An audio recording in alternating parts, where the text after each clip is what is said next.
How to fix Snapchat camera roll not backed up problem. तो दोस्तों आज की इस वीडियो में मैं आपको बताऊंगा कैसे आप इस प्रॉब्लम को सॉल्व कर सकते हैं। जैसे कि आप यहाँ पे देख सकते हैं your camera roll isn't backed up by Snapchat. तो दोस्तों इससे आप कैसे सॉल्व कर सकते हैं इस वीडियो में मैं आपको बताऊंगा। देखिए दोस्तों ये एरर हमें किस लिए शो होता है कि इसलिए शो होता है कि हमने अभी तक कोई भी इमेजेस या फिर वीडियो हमने जो है अभी तक यहाँ पे बैक्ड अप नहीं किया है।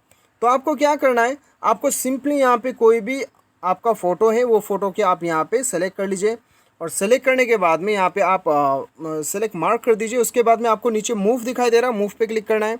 अब यहाँ पे आपको मूव कर देना है। ये मूव करने के बाद में क्या होगा दोस्तों, आपका माई आइज़ ओनली पे आप चले जाइए।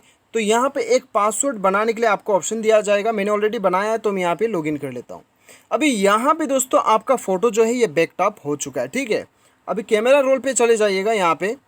तो मैं यहाँ पे अभी चले जाता हूँ बैक और यहाँ पे स्नैप पे मैं चला गया और यहाँ पे माय आइज़ पे चला गया, कैमरा रोल पे चला गया। तो यहाँ पे मैंने क्लिक किया तो ये मेरा बैकअप हो चुका है। यदि मैं इसे वापस यहाँ पे स्नैप पे लाना चाहता हूँ तो सिंपली मुझे इसे मूव करना होगा।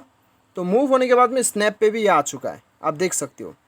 तो दोस्तों इस प्रकार से जो है आप अपना प्रॉब्लम को सॉल्व कर सकते हैं, बैकअप का प्रॉब्लम को। आपका यहाँ पे अभी बैकअप हो चुका है, आप देख सकते हो, ठीक है। तो दोस्तों इस प्रकार से आप सॉल्व कर सकते हैं। यदि आपका ये फिर भी सॉल्व नहीं हो रहा है तो आप एक बार अपना स्नैपचैट को अपडेट कर लीजिए। अपडेट करने के बाद में ये कीजिएगा, ठीक है। उम्मीद करता हूँ आपको वीडियो पसंद आया होगा। Thanks for watching.